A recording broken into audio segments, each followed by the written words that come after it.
오래전에 평범한 우리 이웃들의 실제 삶의 이야기를 모은 이철환 작가의 베스트셀러 연탄길, 여러분 많이 아실 겁니다. 연탄길, 오래전에 그 연탄길 책 시리즈가 나왔었는데요. 거기에 나오는 아름다운 동반자라는 그 이야기를 잠시 소개합니다. 어느 교회에서, 조그만 교회당에서 결혼식이 열리고 있었습니다. 다리 한쪽이 불편한 신부가 아버지의 손을 잡고 절뚝거리면서 이제 식장 안으로 들어오고 있었습니다. 그런데 신부가 이제 신랑 앞에 당도하기 그 직전에 이제 다리가 불편한 신부가 그만 넘어지고 말았습니다. 중심을 잃고. 하지만 잠시 후에 하객들은 세상에서 가장 아름다운 모습을 보게 되었습니다. 신부의 아버지는 정말 눈물을 흘리면서 어쩔 줄 몰라 서 있고, 그런데 신랑이 다가와 가지고 신부를 일으켜서 세우고 팔짱을 끼고 늠름하게 주례자 앞에 섰습니다. 그리고 이어서 신랑은 자신의 오른쪽 발을 신부의 웨딩드레스 밑으로 살짝 집어넣어서 신부의 그 짧은 왼발을 자기의 오른쪽 발등으로 떠받치고 서 있었습니다. 신랑은 중심을 잡으려고 신부보다 더 많이 흔들리고 있었어요. 안간힘을 다하면서도 만면에 건강한 미소를 짓고, 그리고 신부의 팔을 꽉 잡아주고 있는 이 신랑의 모습에서 그날 하객들은 진정한 사랑의 모습을 볼 수 있었습니다. 사랑은 동행입니다. 결혼은 평생의 동반자를 만나 평생 같이 걷는, 동행하는 것입니다. 우리의 믿음의 삶도 동행입니다. 죄에 빠져 신음하며 비틀거리는 절름발이의 인생이 우리의 구원자 하나님을 만나 그분의 은혜와 도우심을 받으며 평생 하나님과 동행하는 것, 그것이 이 땅을 살아가는 우리의 신앙생활입니다. 오늘 본문은 하나님과 동행하는 인생의 여정을 성공적으로 마친 한 사람의 이야기가 나옵니다. 그는 바로 에녹입니다. 그의 인생의 여정이 어떻게 성공적으로 마칠 수 있었는지 한 가지 이유는 그의 믿음 때문이었다라고 본문은 증거하고 있습니다. 도대체 에녹은 어떤 믿음을 가졌습니까?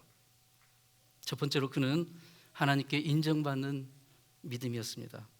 본문은 에녹의 믿음이 하나님께 인정을 받았다, 여기서 그 증거를 받았다고 그렇게 본문은 말하고 있는데, 그 good report, 좋은 성적이라는 뜻입니다.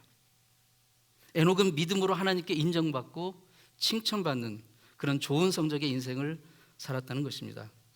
그럼 구체적으로 에녹이 어떤 인정을 받은 것인가, 어떤 증거를 받은 것인가? 그것은 하나님을 기쁘시게 하는 자라는 인정, 그 증거를 받았다는 것입니다. 우리의 신앙생활의 핵심은 모든 것을 다해, 우리 하는 모든 일을 다해 하나님을 기쁘시게 하는 것입니다. 왜냐하면 그분이 우리에게 존재를 주셨고 생명을 주셨고, 그리고 무엇보다도 죄에서 우리를 구원하신 분이기 때문입니다. 그러니까 우리의 생명과 존재를 그분께 전적으로 빚지고 있기 때문에 그분을 기쁘시게 하는 것이 우리의 삶의, 우리 존재의 목적입니다. 지금 우리가 살고 있는 이 시대는 극도의 개인주의와 이기주의의 시대라고 할 수 있습니다. 모두가 자기 자신의 유익만을 위해서, 자기 자신만을 기쁘게 하기 위해서 살아가고 있는 시대입니다. 이런 시대의 특징을 표현하는 말이 있다면 공주병, 왕자병, 그런 것이 될 수 있겠습니다. 그런 말이 있더라고요. 공주병을 어렸을 때 못 고치면 나이가 늙어서도 100살 공주가 된다고 하는 것입니다. 그러나 정확히 말해서 현대인이 정말 불행한 이유는 따로 있습니다. 그들은 자기 자신 외에는 사랑하고 섬길 대상이 없습니다. 인생의 진정한 행복과 보람은 사랑과 섬김에서 찾을 수가 있는데, 진정으로 사랑하고 섬길 수 있는 대상이 있을 때 인생은 참으로 행복하고 보람을 느낄 수가 있습니다. 우리 하나님의 자녀들은 우리 자신과 만물의 주인이신 하나님을 사랑하고 순종하고 섬김으로써 그분을 기쁘시게 함으로써 인생의 참된 행복과 보람을 느낄 수가 있는 것입니다. 자, 그러면 우리가 믿음을 가지고 어떻게 하나님을 기쁘시게 할 수 있다는 말입니까? 본문 6절 말씀이 잘 설명해 줍니다. 믿음이 없이는 기쁘시게 못하나니 하나님께 나아가는 자는 반드시 그가 계신 것과 또한 그가 자기를 찾는 자들에게 상 주시는 이심을 믿어야 할지니라. 하나님이 우리에게 바라시는 그것은 뭐 대단한 것이 아닙니다. 순전한 믿음, 그분이 살아계시다는 것을 인정하는 그 믿음, 그리고 그분을 전심으로 찾고 바라면 하나님이 그것을 기뻐하시고 상 주시겠다는 것을 아는 그 믿음을 하나님은 기뻐하신다는 것입니다. 우리의 모습이, 우리의 삶이, 우리의 행위가 여러 가지로 많이 부족하여도 정말 우리가 하나님을 순전하게 믿고 앙망하고 순종하고 그분을 찾는다면 그것을 하나님이 기뻐하신다는 것입니다. 에녹은 바로 이 믿음으로 하나님을 기쁘시게 하는 자라는 인정을 받았다는 것입니다. 그러면 좀 더 구체적으로 에녹은 어떻게 하나님을 믿고 순종하며 그분을 앙망하였을까요? 에녹에 관한 그 기록은 사실 성경에 많이 나와 있지 않습니다. 창세기 5장과 그리고 히브리서 11장 그리고 유다서, 이 세 구절이 전부입니다. 그러나 그 짧은 그 구절들이 에녹의 그 생애를 아주 정말 강렬하게 우리에게 메시지를 주고 있습니다. 창세기 5장의 기록을 보면 그의 믿음이 하나님과 동행하는 믿음이었다고 증거하고 있습니다.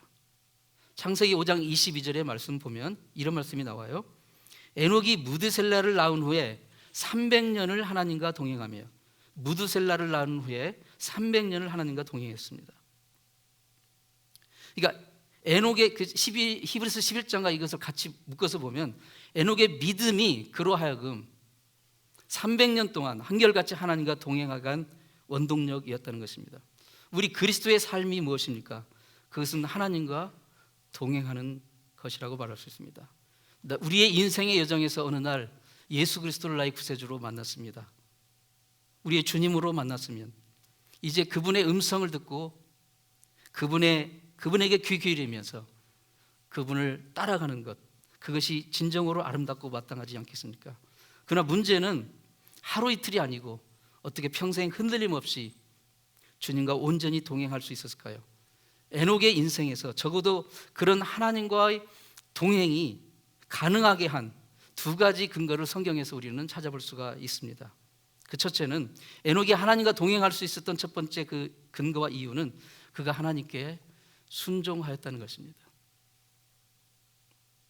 일찍이 아모스 선지자는 아모스 3장 3절에 두 사람의 뜻이 같지 않은데 어떻게 동행할 수 있겠는가? 여러분, 우리가 결혼이든 사업상 동업이든 직장이든 인간관계든 친구관계든 그런 관계가 깨어지는 가장 결정적인 이유는 서로 마음과 뜻이 맞지 않기 때문이에요. 그런데 그러한 관계들 속에서 두 사람의 마음과 뜻이 저절로 자동적으로 맞는 경우는 거의 없습니다. 아니, 불가능합니다. 왜냐하면 사람은 다 다르기 때문이에요. 그러니까 마음과 뜻이 완전히 일치할 수가 없는 것입니다. 그러나 우리가 진정으로 그를 사랑하고 그를 기쁘게 하고자 하는 마음, 그리고 지향하는 방향과 목적이 같다면 사소한 부분에 있어서 의견과 마음이 달라도 마음을 맞춰가는 것이죠. 상대방을 기쁘게 하려는 동기가 있으면 마음을 맞추게 되어 있습니다. 그러면 계속 동행할 수가 있습니다. 에녹의 경우 그 삶의 동기가 어떻게 하면 하나님을 기쁘시게 할까, 어떻게 하면 하나님을 기쁘시게 할까였기 때문에 하나님의 뜻에 순종할 수가 있었던 것입니다. 하나님께 순종한다는 것은 하나님의 마음에 내 마음을 맞추는 것입니다. 내 마음에 하나님의 마음을 끌어다가 당겨가지고 꾸겨 넣는 게 아니라 내 마음을 하나님의 마음에 맞추는 것, 그게 하나님께 순종하는 것입니다. 에녹이 그렇게 하나님께 순종하였고 그 마음을 하나님의 마음과 일치시켰기 때문에 일평생 동안 그는 하나님과 동행하는 삶을 살 수 있었던 것입니다. 사랑하는 성도 여러분, 하나님과 동행하는 삶을 사모하시기를 바랍니다. 모든 것을 하나님을 기쁘시게 하려는 마음으로 할 수 있기를 바랍니다. 하나님의 뜻이, 하나님의 마음이 저 여러분의 삶의 가장 중요한 동기가 되기를 바랍니다. 하나님의 아들이신 예수 그리스도가 이 땅에 오셨을 때 그는 매 순간 하나님 아버지와 동행하는 삶을 사셨습니다. 하나님의 뜻에 순종하는 것이 그분이 이 땅에 오신 이유였기 때문입니다. 그래서 예수님은 아버지의 뜻을 순종하는 것이 자신의 양식이라고까지 표현하셨습니다. 요한복음 4장 33절에 나의 양식은 나를 보내신 이의 뜻을 행하며 그의 일을 온전히 이루는 이것이니라. 그리고 혹시 예수님은 자신의 뜻과 아버지의 뜻이 충돌할 경우에는 내 뜻대로 마옵시고 아버지의 뜻대로 하시옵소서라고 기도하셨습니다. 이것이 예수님이 하나님 아버지와 동행하신 열쇠였고, 에녹이 하나님과 동행하게 할 수 있었던 열쇠였고, 그리고 오늘을 사는 우리 성도가 하나님과 동행할 수 있는 열쇠입니다. 에녹이 하나님과 동행할 수 있었던 두 번째 근거 이유는 그는 하나님의 심판을 기억하며 살았습니다. 창세기 5장에 에녹이 하나님과 동행하게 된 그 배경이 나오는데요, 5장 22절 말씀 보면 아까 읽었지만 에녹이 아들 무드셀라를 낳은 후에 300년을 하나님과 동행했다고 그렇게 기록합니다. 아들 무드셀라를 낳기 전부터도 그가 하나님과 동행했는지는 알 수 없어요. 아들 무드셀라를 낳고 300년 하나님과 동행했다고 그렇게 성경은 명시해서 말하고 있기 때문에, 그러나 그 아들 무드셀라의 출생이 에녹의 인생에 뭔가 중대한 전환점을 가져온 것만큼은 분명하다는 것입니다. 흥미로운 점은 이 무드셀라라는 그 이름은 창 던지는 사람이라는 그 뜻을 가지고 있는데, 그걸 풀어 말하면 그가 죽으면 끝이 온다, 그가 죽으면 심판이 온다라는 그런 의미를 가지고 있다는 것입니다. 19세기에 영국의 유명한 성경학자였던 토마스 뉴베리는 이 부분에, 이 구절에 관해서 이런 주석을 달았습니다. 고대 부족들이 싸울 때 상대 부족에서 서로 그 부족에서 가장 창을 잘 던지는 사람, 그 부족에서 가장 칼을 잘 쓰는 사람끼리만 딱 대결을 해서 이기면 상대 진 부족은 끝이다, 심판이 임했다라고 그렇게 말하자면 봤다는 것입니다. 그렇게 해석을 했습니다. 그래서 무드셀라라는 이름은 그가 죽으면 심판이 온다라는 아주 굉장히 정말 독특한, 평범하지 않은 그런 이름이었습니다. 그런데 왜 에녹은 아들을 낳고서 하필 무드셀라라는 그런 무시무시한 이름을 지었을까요? 우리가 자식을 낳았을 때 이름을, 좋은 이름을 붙이길 원하지 않습니까?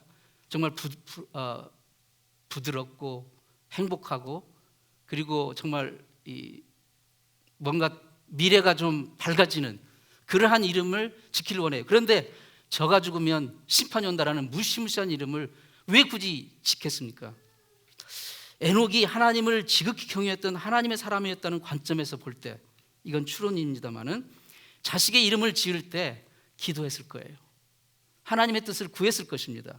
그냥 재미로 아무렇게나 돌쇠, 마당쇠 이런 식으로 지을 수는 없지 않습니까? 자식의 이름을 지을 때 하나님께 하나님의 뜻을 물었을 거예요. 그런데 기도하면 할수록 부드럽고 행복하고 좋은 그런 이름이 아니라 저가 죽으면 심판이 온다라는 그 무시무시한 무드셀라라는 이름을 주시는 거예요. 아마도 그는 그 과정에서, 하나님의 뜻을 묻는 과정에서, 장차 정확히 언제일지 모르지만 죄악이 가득한 이 세상에 하나님 언젠가는 심판하실 것이라는 그 하나님의 마음을 깨달았던 것 같습니다. 그래서 그 아들의 이름을 무드셀라로 지었어요.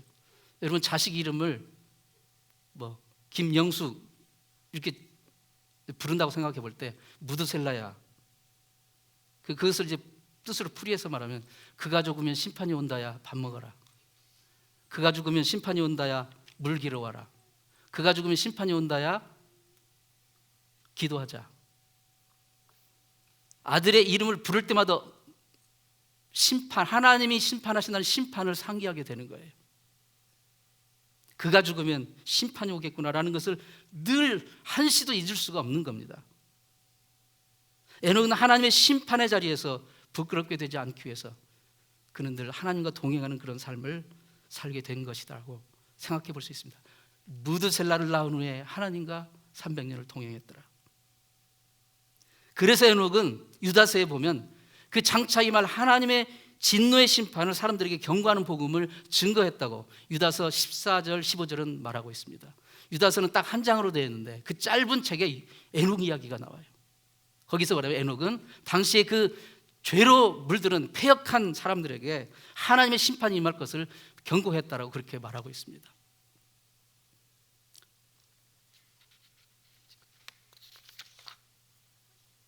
이 에녹의 삶에 비추어 보면 우리가 경건의 삶, 하나님의 말씀에 순종하는 삶을 살지 못하는 이유 중 하나는 장차 임할 하나님의 진노의 심판, 그것을 생각지 않고 살아가기 때문입니다. 우리의 인생의 끝이 있다는 것을 생각지 않고 살기 때문이에요. 물론 예수를 구주로 믿는 그리스도인에게는 장차 정죄의 심판, 영원한 멸망의 심판은 받지 않습니다. 하지만 예수를 믿고 구원받은 자라 할지라도 이 땅에서 행한 대로 상급을 받는 심판은 있습니다. 그래서 바울 사도는 고린도 후서 5장 10절에 이렇게 권면합니다. 우리가 다, 그러니까 모두예요. 우리가 다 반드시 그리스도의 심판대 앞에 드러나 선악간에 그 몸으로 행한 것을 따라 받으려 함이라.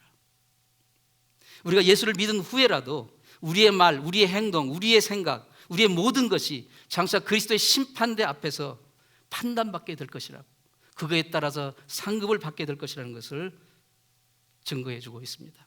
우리가 그것을 기억한다면 우리는 참으로 우리가 인생을 어떻게 살아야 될 것인가, 예수를 믿고 구원받은 이후이라도 어떻게 살아야 할 것인가, 에녹처럼 하나님과 동행하는 삶을 살려고 하지 않겠습니까? 그렇다면 과연 무드셀라라는 이름의 뜻대로 그 무드셀라가 죽었을 때 정말 하나님의 심판이 왔을까요? 놀랍게도 그렇습니다. 창세기 5장에 보면 무드셀라의 수명은 969세예요. 성경에 기록된 가장 오래 산 사람이 무드셀라 아닙니까? 969세. 이 무드셀라가 187세 아들 라멕을 낳았어요. 그런데 그 아들이 182세에 손자 노아를 낳았어요. 그러니까 이 두 나이를 합쳐보면 손자 노아가 태어났을 때 노아의 할아버지인 무드셀라가 369세가 됩니다.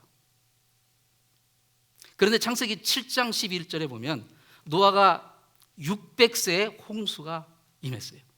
세상을 심판하는 홍수가 노아가 600세에 임했어요.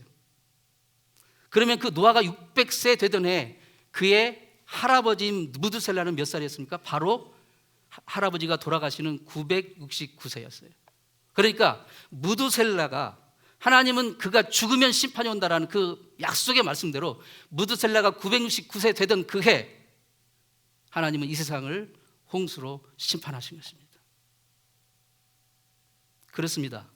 언젠가는 우리 모두는 멸망의 심판이든 하나님의 상급의 심판이든 하나님의 심판 앞에 서게 될 것입니다. 그런 날이 올 거냐고요? 예, 옵니다. 반드시 옵니다. 예수님이 세상에 처음 오셨을 때는 그분을 구세주라고 했어요. 세상을 구원하실 구세주로. 그러나 그분이 다시 오시는데, 다시 오실 때는 뭐예요? 심판주로 오시는 거예요. 무슨 말입니까? 심판할 일이 없으면 심판주라는 말이 필요가 없죠. 심판주로 오신다는 것은 심판하신다는 거예요. 심판하신다는 거예요. 이것을 성경은 분명히 말씀하고 있습니다. 이것을 기억해야 됩니다. 에녹이, 라멕이, 무드셀라가 심판이 온다는 것을 기억하면서 하나님과 동행하는 삶을 살았듯이 우리는 예수님이 다시 오실 때 구세주가 아니라 심판주로 오신다는 것을 기억해야 됩니다. 이것을 기억하고 우리는 정말 매일 매 순간 하나님과 동행하는 삶을 살아야 됩니다. 이 세상은 정말 여러분 보십시오. 정말 끝을 향해 달려가고 있는 것 같아요. 심판을 향해 달려가고 있는 것 같아요. 이 세상 가운데 매일매일 일어나는 일을 보세요. 점점 정말 마약 중독이 온 세상에 창궐하고 있어서 조용히 은밀하게 창궐하고 있어요. 총기 난사 사고가 하루를 멀다고 일어나고 있고요. 기후변화로 인한 정말 극심한 자연재해가 시도 때도 없이 일어나고 있습니다. 남미에서는 정말 극심한 지금 가뭄이 너무 심해가지고 막 그 가축들이 그냥 들판에서 죽어가고 마실 물이 없어서 사람들이 수도꼭지를 틀면 물이 나오는 게 아니라 소금기가 떨어진대요. 물이 없으니까. 지금 현재 일어나고 있는 세상의 모습입니다. 지난 화요일 날 5월 16일 역사상 처음으로 미국 의회에서 AI 규제 청문회가 열렸어요. 인공지능을 규제한다는 청문회가 열렸습니다. 이 청문회에서 요즘 정말 폭발적인 그런 인기를 끌고 있는 챗 GPT라는 AI 있잖아요. 그것을 만든 회사가 오픈 AI라는 회사예요. 그 오픈 AI의 회사의 CEO인 샘 올트먼이 그 청문회에 이제 출석해서 이렇게 말했습니다. 인공지능이 AI가 이 세상에 심각한 피해를 입히기 전에 우리는 이것을 규제해야 된다. 정부는 규제해야 된다라고 경고를 했습니다. 그러니까 챗 GPT를 만든 장본인이 AI의 위험성을 이제 실감을 하고 이제 경고를 한 거예요. 인간이 AI를 만들어 놓고 보니까 그 AI의 능력이 이제 돌이킬 수 없는 파국으로 몰아넣을 수 있다는 그 위험을 이제 직감하기 시작한 거예요, 인류가. 왜 AI를 만듭니까? 편하게 살려고. 좀 더 편하고 안락한 삶을 추구하면서 AI를 만들었지만 정작 그 AI는 우리가 생각하는 이상으로 위험한 길로 가고 있다는 것입니다. 이날 청문회 위원장인 리처드 블루먼솔이라는 그 국회의원이 개막 연설을 했는데 정작 그 블루먼솔은 입을 꾹 다물고 있었어요. 본인이 개막 연설을 했는데 본인이 입을 다물고 있었어요. 왜 그랬냐면 이 챗 GPT가 연설문을 자기가 알아서 작성을 했어요. 주제를 딱 주니까 챗 GPT가 스스로 연설문을 작성하고 AI가 블루먼솔의 목소리를 100% 완벽하게 음성 복제를 해서 대신 낭독을 해버렸어요. 그러니까 사람들이 눈 감고 들으면 완전히 그 블루먼솔 의원이 연설을 한 것으로 착각할 수 있게끔 AI가 인간을 감쪽같이 속일 수 있는 시대가 된 것입니다. 이 챗 GPT에게 미국 변호사 고시 시험 있잖아요. bar exam. 이것을 주니까 AI가 스스로 모든 문제를 풀고 그 변호사 시험에 통과했다는 것입니다. 왜 이런 게 가능해졌냐면 이 AI가 인간 사고의 최고 단계라고 할 수 있는 추론을 스스로 시작하게 되었다는 것이죠. 지금 AI는 인간의 그 예상을 뛰어넘어서 창의적으로 똑똑해지고 있습니다. 그래서 많은 전문가들은 내년 11월에 미국 대선이 있는데 이때 이 AI가 가짜 뉴스를 그럴듯하게 퍼뜨려서 선거 결과를 왜곡할 수 있는 그런 아주 가능성이 높다는 그런 걱정스러운 예상을 하고 있습니다. 챗 GPT가 접속한 사용자와 1대1 대화를 주고받는 과정에서 허위 정보를 막 쏟아내도 그걸 막을 길이 없다는 거예요. 왜냐하면 전화를 딱 했는데 그냥 내가 아는 사람인 거예요. 그리고 모든 정보를 이미 가지고 있기 때문에 내가 어떤 물음을 해도 맞게 대답을 하기 때문에 그러니까 그대로 믿어요. 그리고 그것이 선거 결과에 반영될 때 상상할 수 없는 그런 결과가 나올 수가 있다는 것입니다. 인류가 편한 길을 추구하려다 결국은 스스로 재앙의 길로 걸어 들어가는 그런 모습입니다. 하나님을 등지고 하나님과 동행하지 않고 하나님께 순종하지 않고 자기가 인간이 할 수 있다는 거 가지고 계속 그 길을 하나님과 등 돌린 그 길을 계속 가다 보면 결국 이런 세상이 오는 거고 이미 온 것 같아요. 죄악으로 물들어 하나님의 형상을 잃어버린 인류를 하나님이 심판하신 노아 홍수 직전의 그 인류의 모습과 지금의 인류의 모습이 뭐가 다릅니까? 여러분, 우리는 정말 영적으로 깨어서 신앙생활을 해야 됩니다. 우리가 살고 있는 이 세상은 그저 우리의 마음대로 뜻대로 편하게 되는 것 같지만 그렇지가 않습니다. 잘 뒤집어 보면 하나님의 선하신 뜻과는 반대의 길로 가고 있는 것이에요. 그럼에도 불구하고 우리는 하나님과 동행하는 삶을 살아야 됩니다. 그것이 우리가 가야 될 유일한 길입니다. 지난 금요일 19일 아침에 미국 복음주의 대표적인 목회자인 팀 켈러 목사님이 소천하셨어요.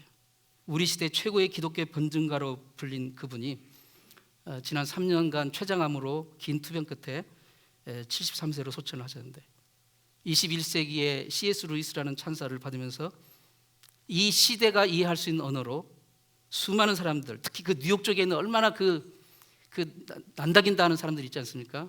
그 사람들에게, 그 도시 속에 살아가는 현대인들에게 현대의 언어로서 예수 그리스도를 증거했던 켈리 목사님, 그분이 돌아가시기 몇 주 전에 인터뷰에서 나는 지금 내가 세상을 떠나는데 전혀 불안함이나 불리함이나 어려움이 없다, 그렇게 고백을 했습니다.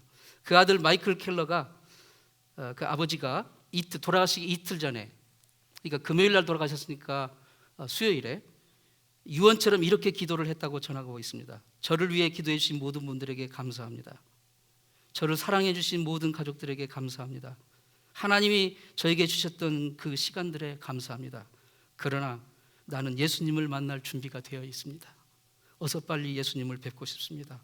저를 이제 집으로 보내주십시오. 이렇게 고백을 했다는 것입니다. 여러분, 이게 하나님과 동행하는 사람들의 마지막 모습이어야 되지 않겠습니까?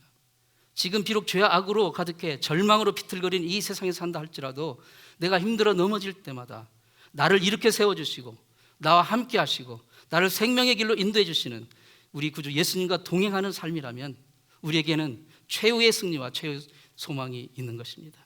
주님과 동행하는 믿음을 가진 자는 죽음의 순간에도 두려움 없이 주님을 뵙는 소망으로 감사의 고백을 할 수가 있는 것입니다.